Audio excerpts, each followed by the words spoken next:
Voltando aqui depois da pausa merecida e prolongada, vimos a jurisdição ou competência contenciosa da Corte, né, que é aquela situação do procedimento bifásico do sistema interamericano, e agora, para finalizar esse assunto, a gente tem que ver a jurisdição contenciosa, aliás, jurisdição consultiva. Fundamento da jurisdição ou competência consultiva é o artigo 64 do Pacto de São José da Costa Rica. Como a gente viu, a competência contenciosa ela só pode ser exercida se o Estado reconhecer essa competência especificamente.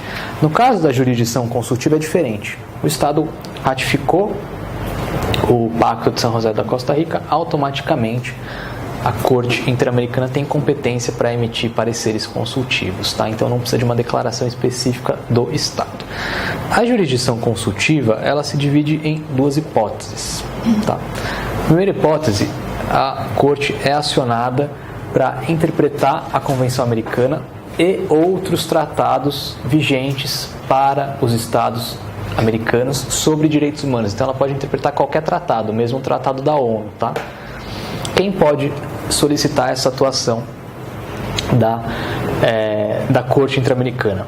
Estados membros da OEA, Comissão Interamericana e órgãos da OEA e demais órgãos dessa organização que tenham essa legitimidade reconhecida no Tratado Constitutivo, por exemplo, a Comissão Interamericana de Mulheres, tá? A única diferença é que nessa última hipótese, né, tal qual se exige pertinência temática para o controle de constitucionalidade, aqui nessa última hipótese também se exige pertinência temática. Então a Comissão Interamericana de Mulheres, por exemplo, não poderia questionar ou pedir a interpretação de um tratado sobre direitos das pessoas com deficiência, por exemplo, porque não tem pertinência temática, tá? Isso está onde? No regulamento da Corte Interamericana, artigo 70.3. Então, essa primeira hipótese são esses três órgãos legitimados. Além disso, né, como é que a Corte... Porque se vocês pegarem o artigo 64, vocês vão ver o seguinte, o que ele fala aqui. Os Estados membros da organização poderão consultar a Corte sobre a interpretação desta Convenção e de outros tratados concernentes à proteção dos direitos humanos nos Estados americanos. Então, que essa última cláusula, outros tratados, o que abrange isso? Abrange todos os tratados que estejam vigentes para os Estados americanos. Então, ela pode interpretar desde, como eu disse, de um tratado da ONU, pode interpretar até mesmo a Declaração Americana, tá? Qualquer tratado sobre direitos humanos vigente em um território de um Estado americano. A segunda hipótese é aquilo que a gente pode chamar de um controle de convencionalidade preventivo e abstrato. Por quê? Porque é uma situação em que somente um Estado, tá? Ele vai solicitar a Corte, que emita um parecer consultivo sobre a compatibilidade da sua legislação com um diploma internacional de proteção dos direitos humanos. Então é um controle de convencionalidade preventivo, abstrato, porque independentemente de um caso concreto, tá? Nesse caso, volto a frisar, a legitimidade é exclusiva dos Estados membros. Na outra situação, mais ampla, Estados membros, Comissão e órgãos da OEA. Ok? Uma opinião consultiva bem recente, que certamente vai cair no seu concurso. Tô brincando, não tenho bola de cristal, mas é tema novo. Quem sabe? Opinião consultiva número 24 de 2017. Uma opinião consultiva sobre identidade de gênero e igualdade e não discriminação com relação a casais do mesmo sexo. Em primeiro lugar, o que é identidade de gênero e o que é orientação sexual? Identidade de gênero se refere ao gênero com o qual a pessoa se identifica, independentemente do seu gênero biológico. Então, é o gênero com que ela se sente correspondida, vamos dizer assim. Pouco importa o seu sexo efetivo, vamos dizer isso. E a orientação sexual, por outro lado, não tem nada a ver com identidade de gênero. Orientação sexual é o sexo pelo qual a pessoa se sente atraída, pelo qual ela quer manter relações. Então, a pessoa aqui pode ser homossexual, pode ser heterossexual, pode ser bissexual. Tá? Então, esses conceitos não se confundem, mas os dois são alvo da opinião constitutiva número 24 e os dois têm proteção no Pacto de São José da Costa Rica. Dentro desse assunto, a gente tem esses três procedimentos aqui: modificação do nome, adequação da imagem e retificação do gênero estabelecidos nos registros públicos. Então, todos esses procedimentos Sem exceção, todos eles são direitos protegidos pelo Pacto de São José da Costa Rica. Tá? Isso que a Corte falou nessa opinião consultiva número 24. Ela ainda traçou algumas características desses procedimentos. Né? O que a Corte falou? O que é mais importante aqui é a linha E, mas vamos ver o que a Corte falou. O escopo desses procedimentos deve ser refletir a identidade de gênero percebida pela pessoa. B. Esses procedimentos devem basear-se em um consentimento livre e informado. C. Não devem exigir certificações médicas ou psicológicas não razoáveis ou patologizantes, que tratem então a opção da pessoa como uma doença. Devem ser de caráter reservado. C. Devem ser procedimentos céleres e, sempre que possível, gratuitos. O E, que é importante para nós, porque já há jurisprudência nacional em sentido oposto. Devem ser realizados independentemente de operações cirúrgicas ou hormonais. Tá? Então ele protege o tratamento social da pessoa. E F, o procedimento pode ser adotado ainda que não regulado por lei. Então o Estado poderia falar, não dá para fazer a cirurgia de adequação, afirmação sexual, porque não tem lei prevendo. Não precisa de lei. Tá? A Corte já espancou esse argumento. Outro ponto que a Corte falou, e especificamente no caso de não discriminação, proteção da igualdade, se refere à proteção dos casais homossexuais. Né? A Corte bateu nisso aqui de novo, como a gente viu no caso Atalahifo e Ninhas. Né? A Corte falou que não existe um conceito fechado de família na Convenção Americana, portanto, casais homoafetivos encontram abrigo na Convenção Americana. Além disso, o que ela falou? Que todos os direitos que derivem desses vínculos devem ser reconhecidos em igualdade de condições com relação aos casais heterossexuais. E aí ela faz um alerta muito importante. Para você assegurar os direitos dos casais homossexuais, dos casais homoafetivos, não é necessário que você crie um instituto próprio para essas hipóteses, porque senão você vai estar discriminando. Não precisa falar que casamento para pessoas do sexo oposto e não é casamento, mas união. Então não, aplica-se o mesmo instituto justamente para você evitar a discriminação, a estigmatização. A doutrina que defende que seja criado um instituto próprio. Então, é uma coisa bizarra, né? No século XXI a gente ainda está falando sobre isso. O pessoal achava que ia ter carro voador hoje em dia e não, estamos falando de temas medievais. Difícil. Tá? Então, opinião consultiva número 24 de 2017 é isso. Competência contenciosa da Corte é diferente da competência consultiva. Lembra que não precisa de reconhecimento expresso pelo Estado e tem as duas hipóteses. Vai delimitar um tratado e vai analisar a compatibilidade de um tratado à luz da legislação interna. Nesse último caso é mais restrito. Só o Estado pode solicitar um parecer consultivo. Tá? Tudo bem? Bom, então, Defensoria Pública da Bahia cobrou especificamente a competência consultiva da Corte Interamericana. O que o examinador falou? A competência consultiva do Sistema Regional Interamericano de Proteção aos Direitos Humanos, assertiva A, possibilita que qualquer cidadão de um dos Estados-membros da OEA tenha direito de acessar a Comissão Interamericana para que esta exerça o papel consultivo relacionado à interpretação da Convenção Americana de Direitos Humanos. Acho que tem alguns problemas nessa alternativa. Em primeiro lugar, qualquer cidadão, não é qualquer cidadão, tá? Os estados, a comissão e os órgãos da OEA, tá? Em segundo lugar, quem exerce a competência consultiva não é a Comissão Interamericana. Então, duplamente errada essa assertiva. B. É uma das atuações preventivas da Comissão Interamericana e visa evitar a judicialização dos casos perante a Corte. Nós vimos que uma das hipóteses do controle da competência consultiva até seria uma situação de controle preventivo de convencionalidade. O problema novamente está aqui. Não é a Comissão Interamericana que o exerce, mas sim a Corte. C. É uma das competências da Corte Interamericana e se refere à faculdade de qualquer membro da OEA solicitar o parecer da Corte relativamente à interpretação da Convenção ou de qualquer outro tratado relativo à proteção dos direitos humanos nos Estados americanos. Parece boa essa. Parece que está certo. Descreveu adequadamente a competência consultiva e falou que a sua legitimidade é dos estados, que são realmente entes legitimados. Então parece que é isso.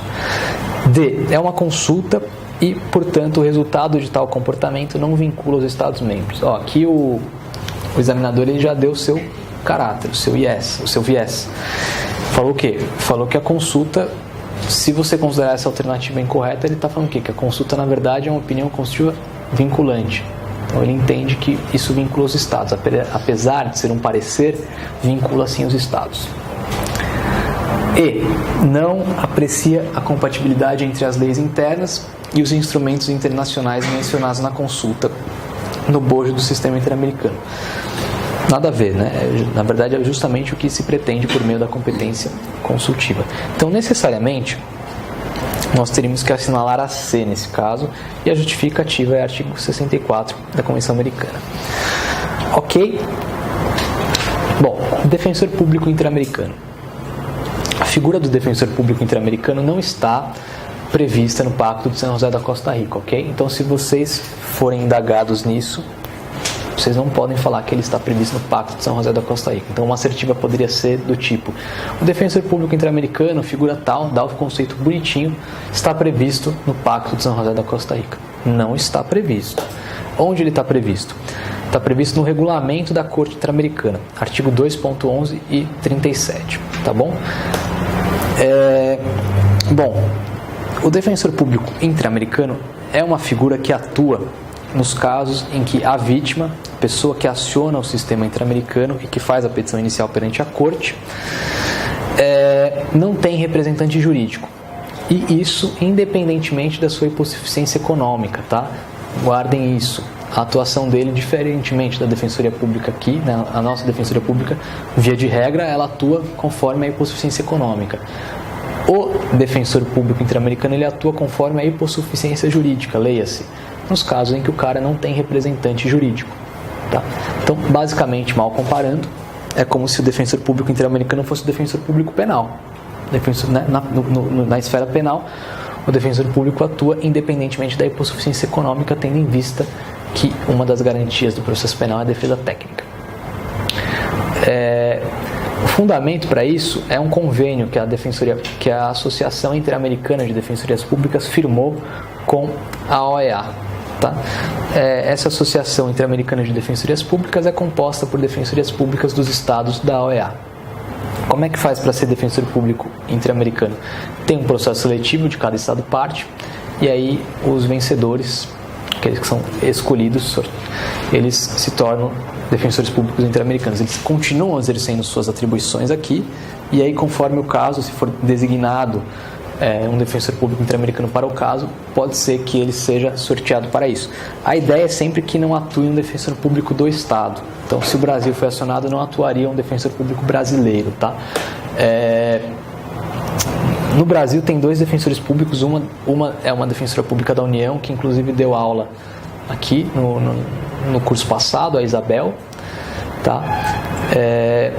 E é isso, Defensoria Pública Interamericana, então, fundamento no regulamento da Corte, tá? Independe de hipossuficiência econômica.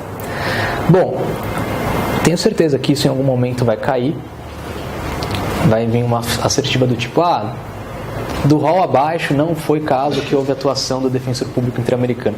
Então vocês têm que dar uma olhada nisso. Por enquanto tem alguns casos, né? Na minha época era fácil, porque quase todos eram contra a Argentina. Então, na dúvida, você assinalava a Argentina, tirando esse Pacheco Tinel aqui, que era contra a Bolívia, mas era fácil de memorizar. Hoje em dia, os casos, eles já são mais longos, são mais casos hoje em dia, tá? Bom, Furlan e familiares versus Argentina. Esse caso, basicamente o que aconteceu aqui.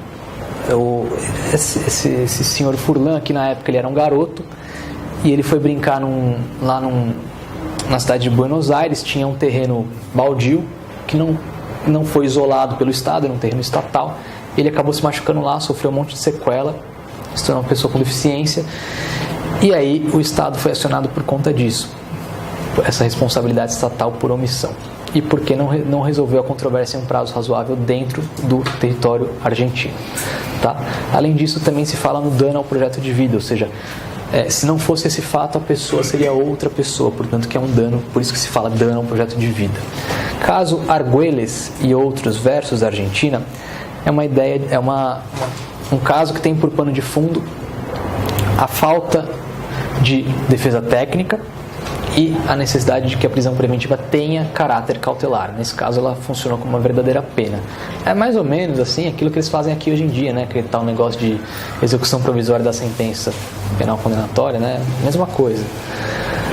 O pessoal não lê a jurisprudência da Corte Interamericana, depois não sabe por que o Brasil é responsabilizado.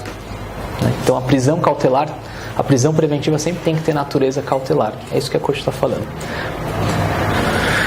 Mohamed versus Argentina, que é um caso muito interessante que envolve o duplo grau de jurisdição. O que aconteceu no caso Mohamed versus Argentina? O senhor Mohamed, ele era motorista de ônibus na cidade de Buenos Aires e ele ultrapassou um cruzamento e ele acabou atropelando uma senhora. Essa senhora faleceu. Então a gente tem uma hipótese de homicídio culposo no trânsito. Foi denunciado pelo Ministério Público local e foi absolvido. Tá? Então, isso é uma sentença de absolvição de primeiro grau. Inconformado com o resultado, o Ministério Público interpõe recurso de apelação. O caso sobe ao tribunal. O que acontece lá? A sentença de absolvição ela é reformada. Então, percebam isso. A primeira condenação se dá em segundo grau. Tá? Antes ele foi absolvido. Primeiro grau absolvido, a primeira condenação está aqui, segundo grau. O que resta para o senhor Mohamed reverter esse julgado? Tal como o nosso sistema, só resta para eles o recurso extraordinário. E qual que é o problema do recurso extraordinário? Ele é um recurso limitado, né? Sua causa de pedir é bem restrita, não pode questionar matéria fática. Tem que demonstrar uma violação do direito positivo. E aí, no entendimento da Corte, isso não assegura o duplo grau de jurisdição. O duplo grau de jurisdição exige que a pessoa condenada tem o direito de impugnar essa sentença condenatória por meio de um recurso amplo, eficaz, simples e que permita o questionamento de toda a matéria fática e jurídica. E nesse caso só tinha um recurso extraordinário. Então, no entendimento da Corte Interamericana, isso não consagra o duplo grau de jurisdição e por isso condenou a Argentina. A nossa legislação é igual. Se acontecer isso aqui, acontece, vira e mexe, dá para acionar a Corte Interamericana também. Tá? Como é que você poderia reverter isso aqui? De repente, atribuir uma competência para o STJ, nesse caso, apreciar o recurso especial independentemente da limitação da matéria fática, por exemplo. Tá? Seria uma possibilidade. O outro caso que teve defensor público interamericano é a família Pacheco Tinel versus Bolívia, que envolve expulsão sumária de refugiados e aplicação do princípio do não rechaço ou do non refoulement, típico do direito dos refugiados. Canales Huapaya e outros versus Peru é um caso que teve um golpe no Peru, aí com isso foram demitidos uma série de trabalhadores do Congresso da República, eles pleitearam seu reingresso no cargo e o judiciário peruano não concedeu, e é por isso então que a corte foi acionada. Mais dois casos. Caso Juana Torres e outros versus El Salvador. O que aconteceu aqui? Esse sujeito ele foi condenado pelo judiciário de El Salvador, mas a prova de condenação era fraca. Se apoiava onde? Se apoiava numa declaração da vítima e numa declaração do co-réu. Ambos não têm obrigatoriedade de prestar testemunho conforme a veracidade dos fatos. Então, uma prova muito fraca. Esses elementos probatórios são fracos. E, no entendimento da corte, isso violaria a presunção de inocência, porque a presunção de inocência exigiria condenação fundamentada em prova segura, além de qualquer dúvida razoável. Tá? Finalmente, Zegarra Marim versus Peru, que também envolve violação da presunção de inocência. Por quê? Porque que o cara foi condenado aqui? No fundamento da sentença está escrito o seguinte: o senhor Zegarra Marim não desacreditou as acusações que foram formuladas contra ele, ou seja, inverteu o ônus da prova. Você que tinha que demonstrar sua inocência, não eu, órgão de acusação, que teria que demonstrar a sua culpa. Isso, todos nós sabemos, viola a presunção de inocência, né? Não há distribuição, não há ônus da prova no processo penal. Ele está integralmente nas mãos do acusador. Tá? Bom, parte final do nosso programa de direitos humanos. Casos contenciosos julgados pela Corte Interamericana contra o Brasil. Ó, em primeiro lugar, tem os casos aqui, tá? Esses são todos os casos que foram julgados contra o Brasil. O que vocês têm que saber? O pano de fundo. O que aconteceu para ter gerado a condenação ou de repente a absolvição? É isso que tem que saber. Como é que o examinador trabalha isso?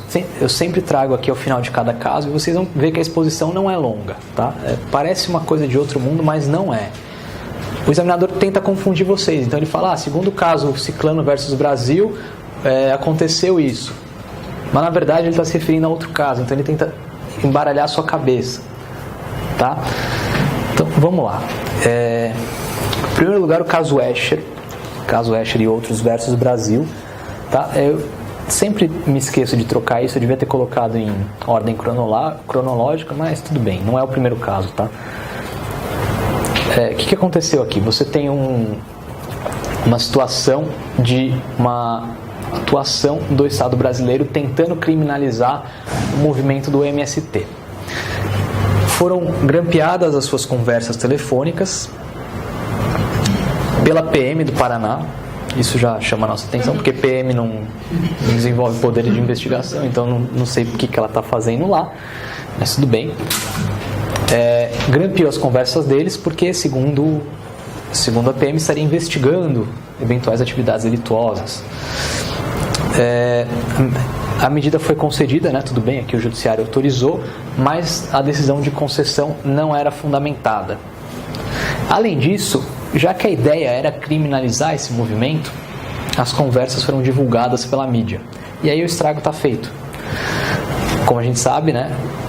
Grampeou o telefone, pode grampear, o Estado não tem nenhum problema, mas tem que preservar o sigilo, não é para sair divulgando a conversa, tá? E aí o Estado divulgou as conversas. O que isso acontece? Viola o direito à privacidade, viola a liberdade de associação, porque você está divulgando a conversa para criminalizar o movimento, tá? Então esse é o pano de fundo do caso Escher e outros versus Brasil. Vocês vão ver, invariavelmente, todos os casos envolvem violação do acesso à justiça ou denegação de acesso à justiça, porque o Estado tem conhecimento dos fatos e não investiga adequadamente, então isso acaba gerando uma denegação de acesso à justiça, tá? Então, o caso Escher e outros é isso: liberdade de associação, violação do direito à privacidade, tentativa de criminalização do movimento pela divulgação das conversas. Quando a gente analisa a decisão da Corte, é importante a gente tentar diferenciar o mérito e as exceções preliminares. Então, o que aconteceu nas exceções preliminares? Todas elas foram rejeitadas pela Corte Interamericana. Em primeiro lugar, o Estado arguiu que os peticionários teriam apresentado a petição inicial extemporaneamente. Lembra? 2 meses o prazo. Então, eles apresentaram em 3. E aí o Estado falou, não dá para admitir esse caso porque a petição é extemporânea. A Corte driblou essa argumentação falando que, mesmo que a petição tenha sido apresentada extemporaneamente, não há nenhum prejuízo, porque isso não impede que o Estado conheça o mérito do caso e rebata as alegações. Então não há prejuízo para o Estado. Apresentação de novas violações após o procedimento da comissão. Lembra, quem delimita a demanda internacional é a comissão. Então a vítima, embora ela redija a petição inicial, ela não pode inovar na causa. O Estado brasileiro arguiu isso. O que a Corte falou? Falou que não tem problema, não é o caso de se acolher essa exceção, porque ainda que tivesse inovado na demanda, o Estado teve tempo de se manifestar sobre isso e não alegou qualquer prejuízo. E por fim, o não esgotamento dos recursos internos. A Corte rejeitou essa arguição também. Por quê? Porque os instrumentos que teriam sido utilizados pelos peticionários eram os instrumentos adequados para esgotar os recursos internos. Habeas corpus, mandado de segurança, tudo que tinha à sua disposição eles teriam utilizado e, portanto, esgotaram os recursos internos. Mérito. O que a Corte entendeu? A Corte entendeu pela condenação do Brasil. Então, o Brasil foi considerado responsável internacionalmente. Na visão da corte, quando o Brasil divulgou o conteúdo das conversas com nítida intenção de criminalizar o movimento, ele fez o quê? Violou o direito à honra e à reputação das vítimas e, por consequência, da sua liberdade de associação. Além disso, chamou atenção para o fato de que o meio de investigação escolhido pelo Brasil para investigar aquele caso, a interceptação telefônica, não atingiu aos fins para o qual ela foi idealizada, ou seja, foi desvirtuado o seu fim. O objetivo não foi, no fim das contas, investigar uma prática delituosa, mas sim criminalizar o MST. E por isso, então, o Brasil foi condenado. Tá? Essa é a decisão de mérito. Ó como é que isso cai no concurso. Defensoria Pública aqui de São Paulo. Bem assim, sobre a proteção dos direitos humanos no Brasil pelo sistema interamericano, considere as assertivas abaixo. A Corte Interamericana condenou o Brasil, o Estado brasileiro, no caso Escher, por violação aos direitos à privacidade, à honra e à reputação em virtude da interceptação e monitoramento ilegal de linhas telefônicas de integrantes do movimento do MST. Correto, é isso que ele quer que você saiba. Ele quer que você saiba que caso que foi julgado, qual que é o plano de fundo e o que aconteceu ali. Tá? Então, vejam, parece difícil, mas é mais simples do que parece, não é verdade? Caso Ximenes Lopes versus Brasil. Esse sim foi o primeiro caso em que o Brasil foi condenado. Tá? Além disso, é o primeiro caso no sistema interamericano envolvendo os direitos das pessoas com deficiência. O que aconteceu aqui? Tem o senhor Damião Ximenes Lopes, que ele foi internado numa casa de tratamento para pessoas com deficiência. Tá? E ali ele sofreu maus tratos. A violência, a tortura praticada contra ele foi tamanha que ele acabou falecendo. O hospital psiquiátrico que estava tratando ele era da rede privada, tá? Mas não tinha convênio com o SUS. E por que o Estado foi acionado? Então, por conta desse fato especificamente, tem responsabilidade estatal, porque o hospital tinha convênio com o SUS, e porque, uma vez notificado desses eventos, o Estado não investigou o fato adequadamente. Então, a vítima morreu, os familiares falaram: Estado, tem um caso de homicídio aqui, investigue isso aí, esclareça esses eventos. O Estado não deu a mínima, instaurou um procedimento bem inadequado e não alcançou nenhuma conclusão. Então, aqui de novo, a gente tem uma situação de denegação de acesso à justiça. Exceção preliminar, não esgotamento dos recursos internos. Denegada, a Corte Interamericana não acolheu essa exceção preliminar por conta do princípio do estopel. Como nós vimos, o Estado tem que invocar a matéria preliminar logo na etapa perante a comissão. Então, se ele não fez isso, ele não pode fazê-lo na Corte. Por isso que ela foi denegada. Quanto ao mérito, o Estado brasileiro foi condenado. Né? A Corte entendeu então que o Estado violou o direito à vida e à integridade pessoal do Damião Ximenes Lopes, porque não evitou que ele sofresse maus tratos e viesse a falecer. Além disso, também concedeu uma indenização aos seus familiares, porque quando você denega o acesso à justiça, você causa uma angústia à pessoa, você não permite que ela saiba o que de fato aconteceu. Então, se você tem uma violação, você tem que prestar conta, vamos dizer assim. O sujeito tem que ser esclarecido dessa violação. Então, artigo 25, questão do acesso à justiça. Ok? Então, como é que isso pode ser cobrado no concurso? Também aqui da Defensoria Pública de São Paulo, só que esse é do 6º concurso. Quanto ao Sistema Interamericano de Proteção dos Direitos Humanos, é correto afirmar: a demanda perante a Comissão Interamericana de Direitos Humanos pode ser resolvida por meio de solução amistosa entre a vítima e o Estado infrator, como ocorreu no caso da Damião Ximenes Lopes e no caso dos meninos emasculados, ambos tendo como infrator o Brasil. Né? Então, ele traz uma coisa certa e uma coisa errada aqui para tentar te confundir. Os meninos emasculados do Maranhão, de fato, houve solução amistosa perante a Comissão Interamericana. O caso da Damião Ximenes Lopes não obteve solução amistosa. O Brasil foi acionado perante a Corte. Então é um caso de condenação. Tá? 7º concurso. Sobre a proteção dos direitos humanos no Brasil pelo sistema interamericano, considere as assertivas abaixo. Então, assertiva número 2, ele falava o seguinte: a primeira condenação do Estado brasileiro pela Corte Interamericana ocorreu no caso Damião Ximenes Lopes. Olha só, foi de fato a primeira. Então ele começa certo. E aí vem o problema. Advogado assassinado por grupo de extermínio no Rio Grande do Norte. Está errado porque não descreveu o caso. Descreveu um outro caso. Que caso é esse ao qual ele faz referência? Caso Nogueira de Carvalho. Tá?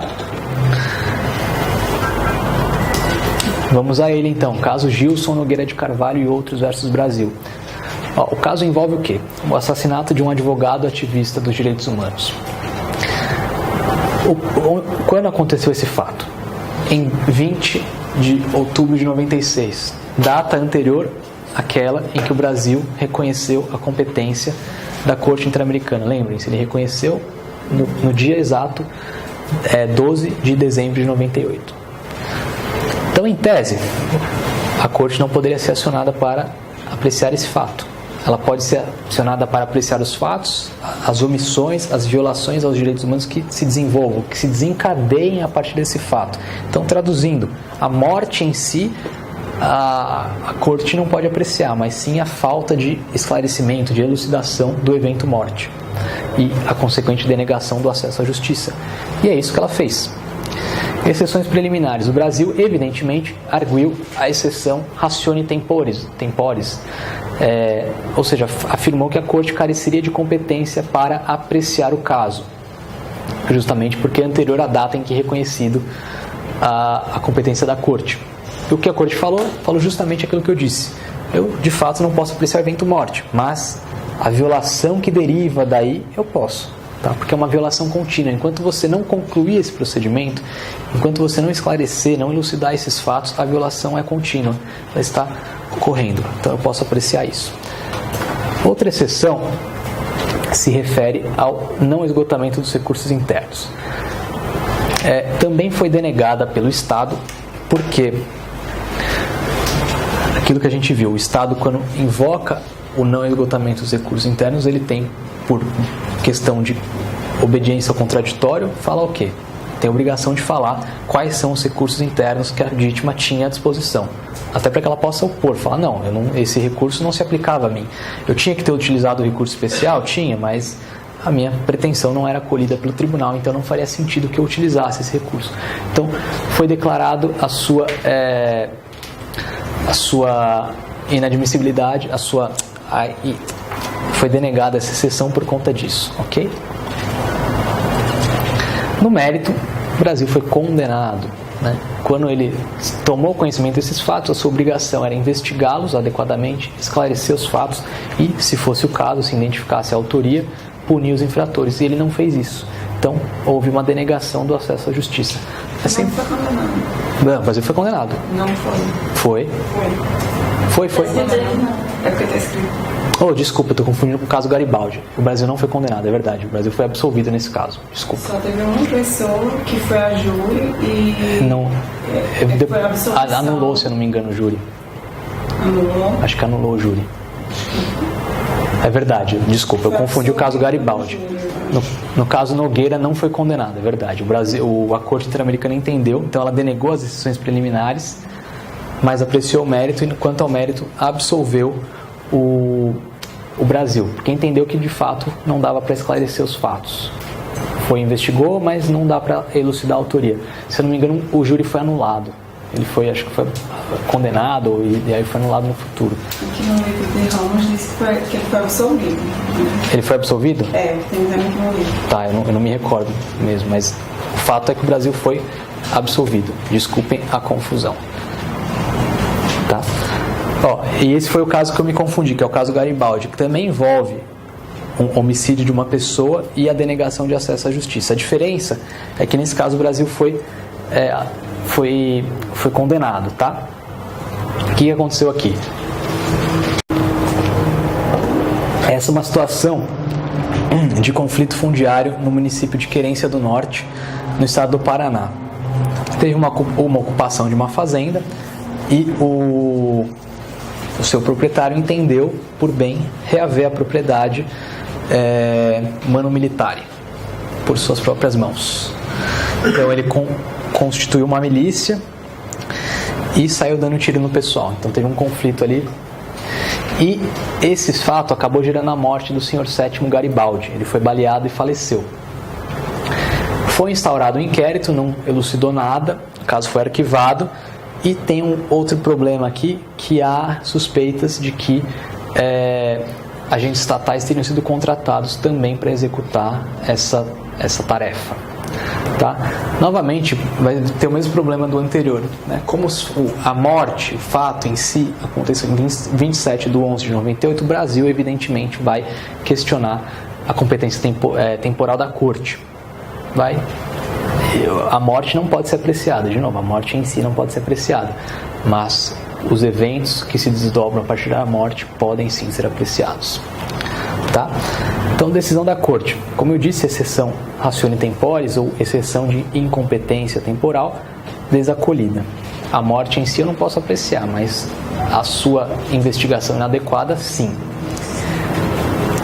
Novamente, o Brasil falou, não cumpriu o prazo de apresentação da petição inicial, ele tinha que apresentar em 2 meses e descumpriu. Novamente, isso foi denegado pela Corte porque não impede a análise do mérito. O fato de eu apresentar uma petição inicial fora do prazo não faz com que você não conheça as minhas alegações. Então, eu posso te processar normalmente, Brasil. Outras exceções preliminares.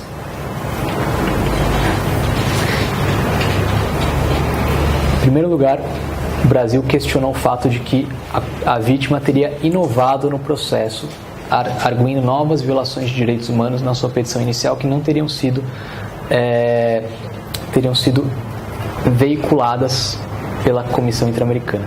A Corte denegou isso porque ela falou que quando o Brasil apresentou essa contestação, não se manifestou especificamente sobre esse ponto, então não haveria prejuízo, ele só trouxe isso mais para frente. Além disso, não teria havido esgotamento dos recursos internos. Padrão, né? Mas às vezes é obrigação do Estado, né? Vamos dizer assim. Mas nem sempre cola. E não esgotamento dos recursos internos. O que aconteceu aqui? Houve aplicação do princípio do estopel. E a Corte Interamericana sustentou que isso se confundiria justamente com o mérito, porque o que você está questionando é a denegação do acesso à justiça, uma investigação indevida. Tá? E quanto ao mérito, caso Garibaldi, o Brasil foi condenado. Tá? Violação padrão aqui, denegação do acesso à justiça. Você não promoveu uma apuração adequada dos fatos. Esse é mais recente, tá? Caso Cosme Rosa Genoveva e outros versus Brasil, também chamado de Fazenda Nova Brasília. O que aconteceu aqui? Você tem uma operação policial realizada... Favela Nova Brasília? Favela Nova Brasília, isso. O que eu falei? Desculpa, Fazenda Brasil Verde. Tô confundindo tudo hoje em dia. Hoje em dia não, agora. Então, caso Cosme Genoveva e outros versus Brasil, Favela Nova Brasília, tá? Então, o que aconteceu aqui? Foi o seguinte, teve uma operação militar nessa favela do Rio de Janeiro, conduzida pela Polícia Militar, e são relatadas uma série de violações aos direitos humanos pela Polícia Civil, porque eles falam que teria havido violência sexual de algumas crianças e adolescentes, teria havido assassinato, portanto execução sumária, e o peticionário falou o seguinte: olha, isso é um padrão de conduta da polícia brasileira, evidenciando nítido contexto de execução extrajudicial. Novamente, a gente tem esse probleminha aqui da incompetência temporal, porque as operações são nesse prazo, 94 e 95. Então, retomando aquilo que a gente já falou 500 vezes, o fato em si não pode ser apreciado, mas os eventos que se desdobram a partir desse fato, sim.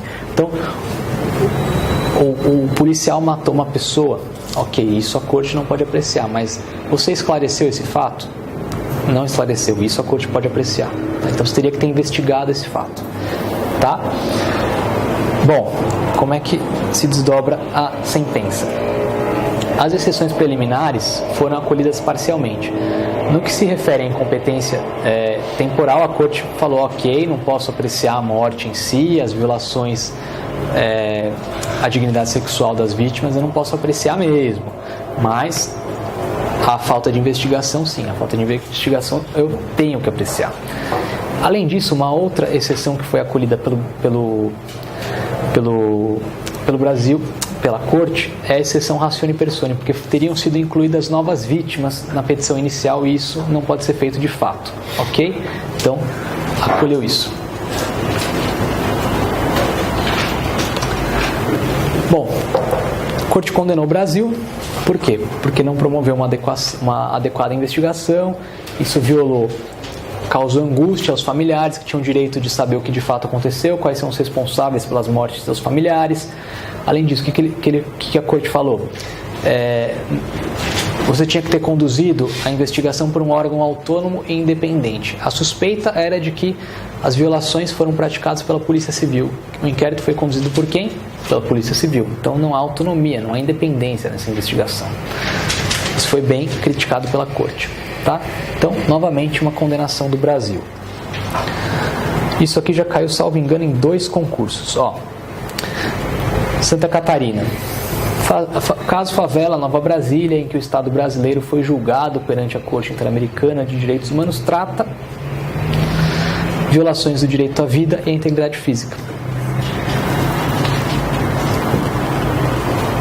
O caso Cosme, Rosa Genoveva e outros, submetido à Corte Interamericana de Direitos Humanos, em resumo, trata-se de um caso em que um indivíduo faleceu após maus tratos recebidos em uma clínica de tratamento em Sobral, no Ceará. Esse é o caso Ximenes Lopes.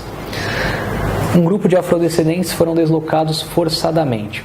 Esse é um caso que não é do Brasil, salvo engano é o caso... Não, esse é indígena Mapuche.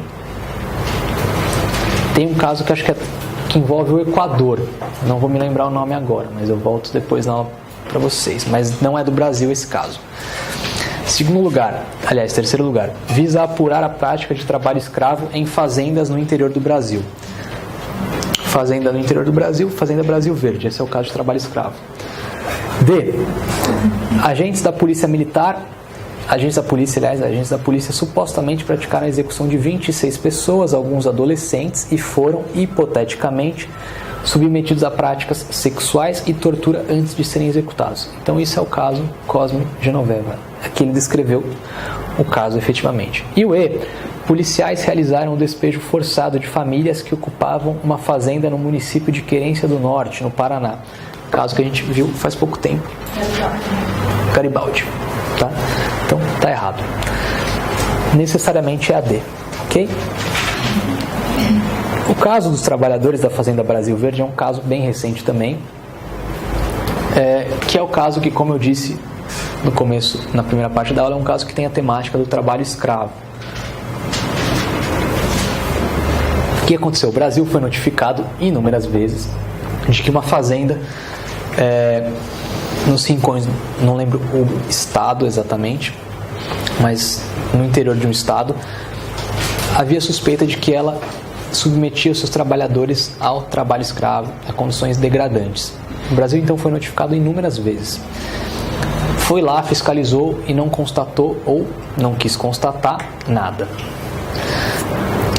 Aí, isso, ó que problemão, vem desde 88.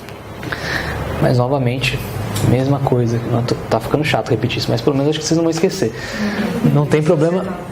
Não tem problema isso. Você não pode apreciar esse fato específico, mas os eventos que se desdobram a partir daí, tudo bem. A corte pode apreciar, tá?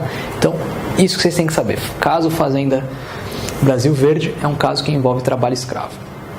O que aconteceu nesse caso, então? Já adianto, a corte condenou o Brasil. Exceções preliminares foram denegadas, né? Para variar, a exceção de incompetência temporal não foi acolhida e todas as outras que envolviam a incompetência da corte também não foram acolhidas. Foi bem geralzão a decisão da corte.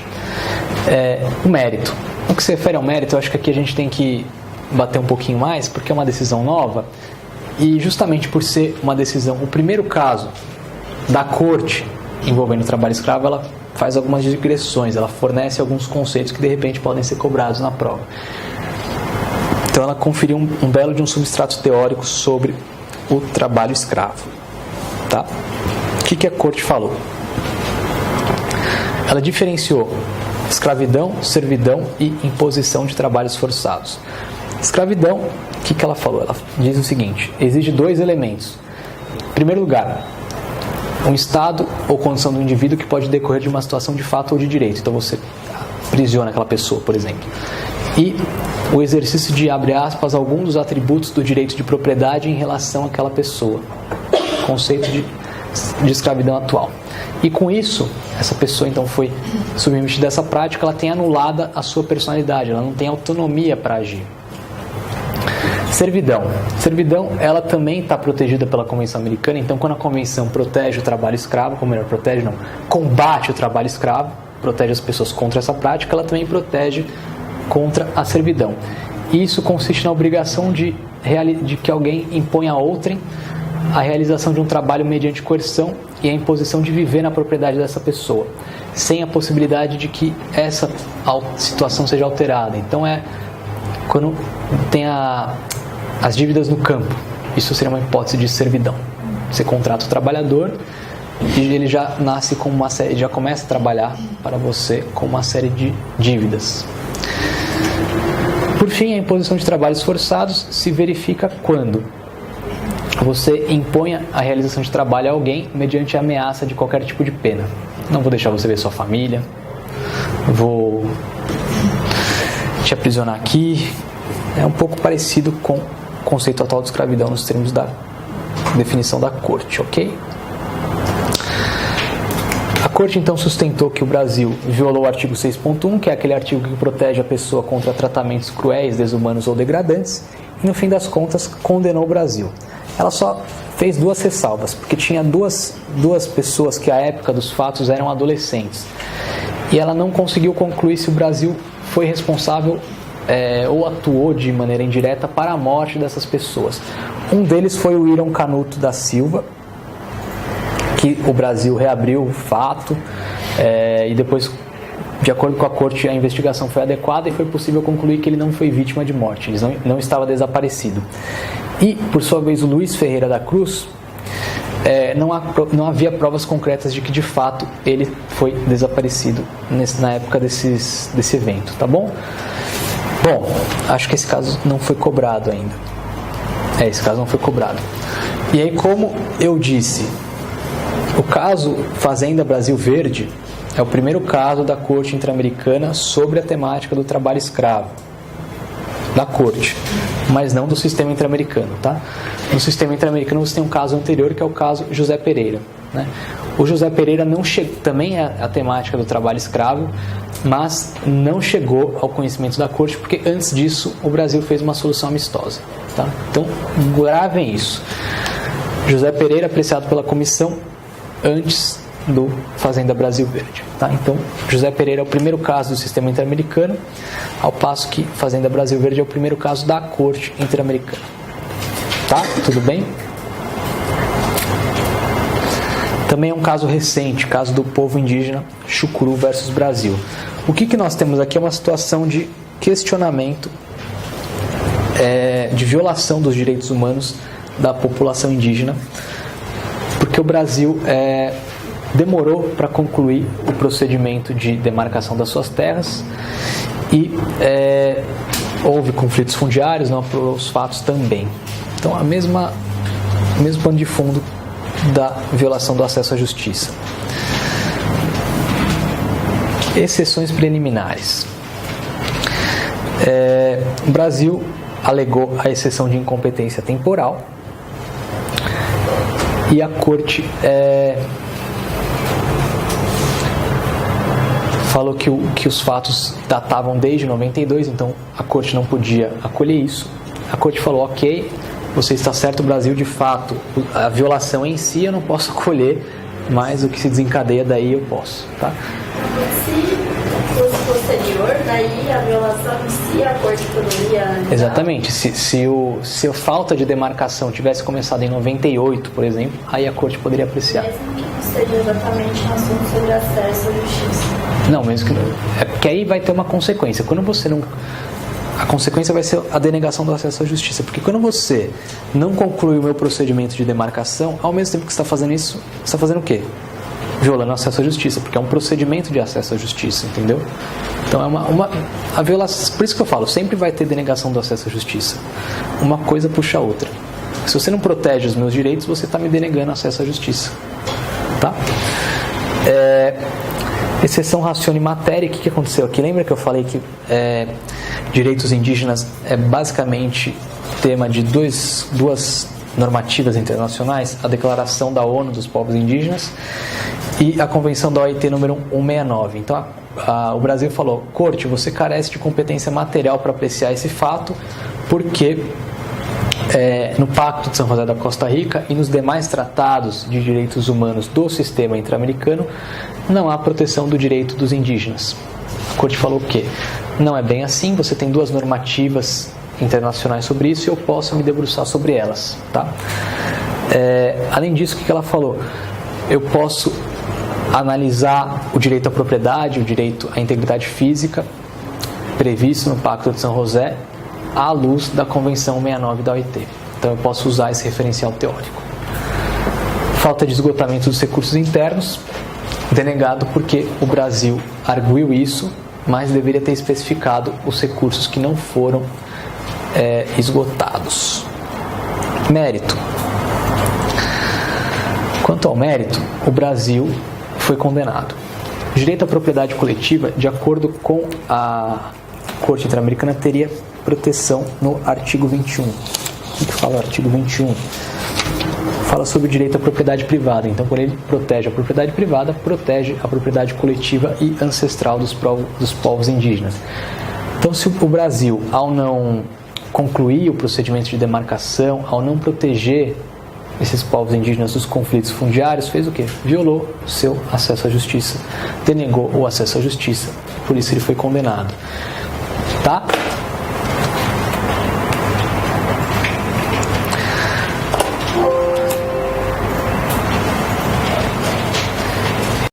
Porque daqui para frente a gente vai ter que ver basicamente como a Constituição trata o direito dos povos indígenas. Então acho que é melhor a gente voltar na próxima aula, mas só para guardar. Gomes Lund a gente já viu, né? O caso de justiça de transição. A gente viu quando a gente analisou o controle de convencionalidade. Escher é o caso de violação do direito à privacidade e intimidade pelas escutas telefônicas divulgadas que tiveram a intenção de criminalizar o MST. Ximenes Lopes, direito da pessoa com deficiência. O Brasil não investigou adequadamente a morte daquela pessoa que foi vítima de maus tratos. Favela Nova Brasília, ou Cosme Rosa Genoveva, é um caso que tem violação de direito à dignidade sexual, violação da integridade física, mortes por conta de uma operação policial da Polícia Civil na favela do Rio de Janeiro, favela Nova Brasília, e que revela um padrão sistemático de conduta do Estado brasileiro. Execuções sumárias. Povo Chucuru, direito à propriedade coletiva dos povos indígenas.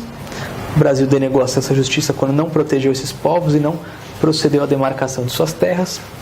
Nogueira de Carvalho, a absolvição, homicídio de um defensor de direitos humanos, de um advogado ativista dos direitos humanos, e não elucidação dos fatos adequadamente. O Brasil, apesar de não ter conseguido elucidar os fatos, na visão da Corte, ele fez tudo o que estava ao seu alcance e a obrigação é de meio.